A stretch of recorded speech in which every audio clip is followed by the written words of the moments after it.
I think that is much more important than going to skill schools where, you learn how to catch and throw, lacrosse camps, football camps, baseball camps, basketball camps. There is a certain amount of importance in that. But to me, the most important thing is the physical training. Tony, what advice would you give to an athlete who wants to improve, not only improve, but also who you would admire? What type of athlete would you admire? Every year when I start off and talking to my team, I always tell them what I call the Pete Dawkins story. Life is attitude. Everyone has a choice. You choose, to me, you choose whether you're going to be bad or good. You choose whether you're going to be smart or not smart. You choose whether you're going to be a great athlete or not a great athlete. Everybody gets 24 hours a day. Barack Obama, our new president, does not get any more hours than all of us get. So you choose. You have a choice in life. You have 24 hours a day. Seize the day. Don't waste the day, because once the day goes by, you never get that back. And I just, and I tell my kids about this Pete Dawkins story. Pete Dawkins was a great football player for West Point. And Pete Dawkins wanted to be the #1 academic person in his class, and he wanted to be a great football player. Well, at the time that Pete Dawkins went to West Point, they had lights out at 10 o'clock. I don't think they do that anymore, because I have a kid at West Point, because they had to get up 4:30 in the morning, and you could not study after 10 o'clock. And Pete Dawkins couldn't play football and get the amount of studying in that he wanted to get in to be #1 in the class. So I read this in an article, and Pete Dawkins got this big flashlight, and when the lights went out at 10 o'clock, he would pull the covers over his head, turn on the flashlight, and he would study. And he became #1 in the class. I think he wound up being a brigadier general, and he won the Heisman Trophy. So he chose to be great. And I think that the kids have to understand, I don't care if you're black, white, green, you have a choice in life.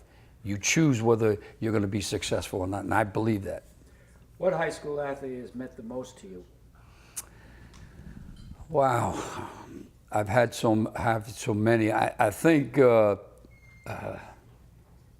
kid I'm probably most proud of is Colonel Ron Garin, because he became an astronaut, and he was a marginal football player. He wasn't a great football player. And I always used to tell my coaches, there's something about this kid. I think he's going to make a lot of money someday. I didn't know he was going to become an astronaut, but I knew he was different. And he is my philosophy in terms of, it's not about, and I love Jimmy Kennedy going to the pros and become a professional football player, but that's not what I'm all about. It's about a kid becoming a millionaire. It's about a kid becoming a custodian who's the best custodian in the whole country. It's a kid who wasn't a great football player that learned something from me, and he became an astronaut. So I think because of the level of play that Ron played, and what he's accomplished, he is the kid that I think about the most. Tony, what does the word coach mean to you? Coach, to me, means a lot of words. It's disciplinarian, it's friend, it's father, it's mother, it's just about everything that's necessary for a kid to become successful.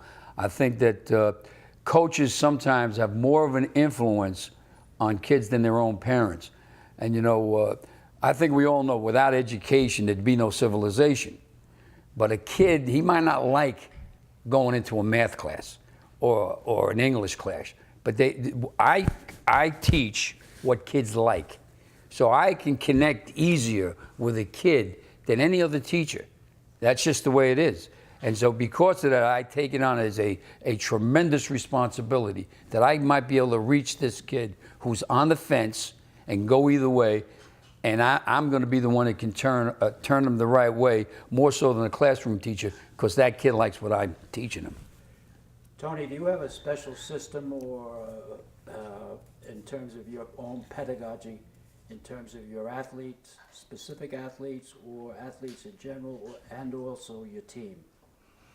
I'm not sure where you're going. Meaning, I'm alluding, and I heard it, a while ago from you your mentoring program, as how a young fellow might come on to your football program as a freshman and how he's mentored by a junior or senior.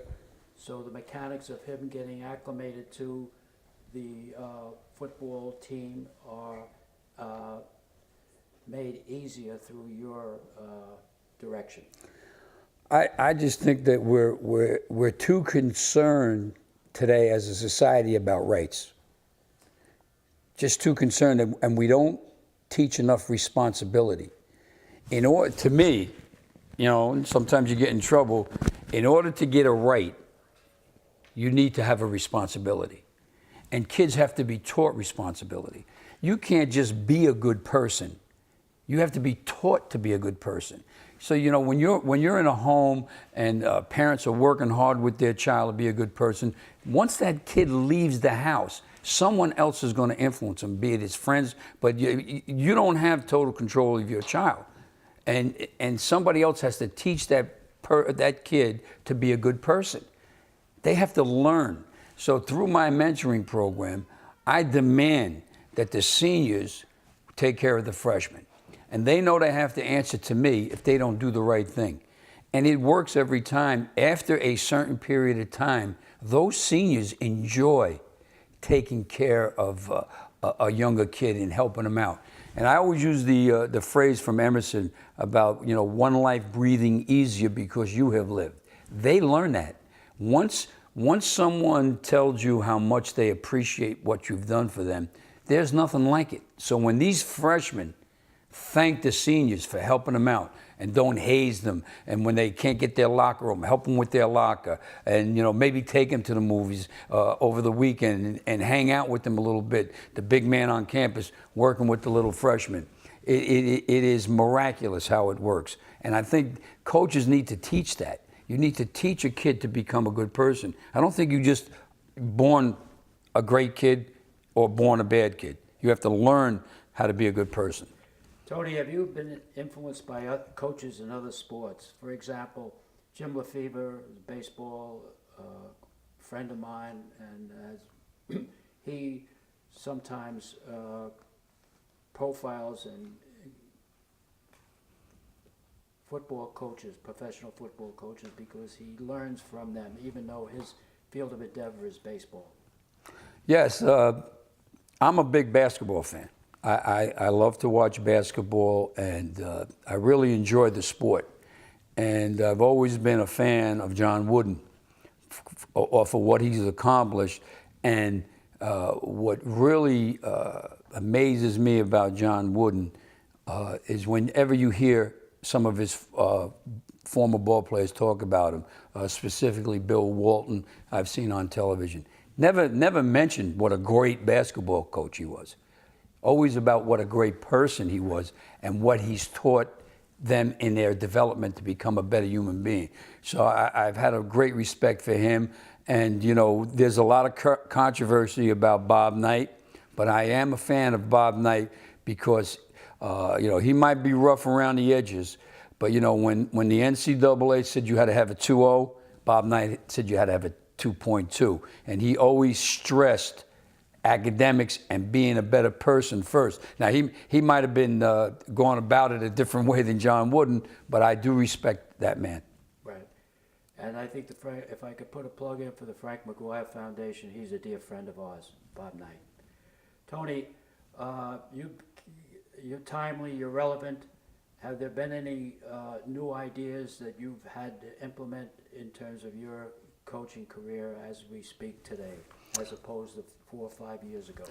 Yeah, I think that, you know, because I've been coaching so long, that's a question I always get, you know, haven't the kids changed? Aren't they different? They don't care anymore.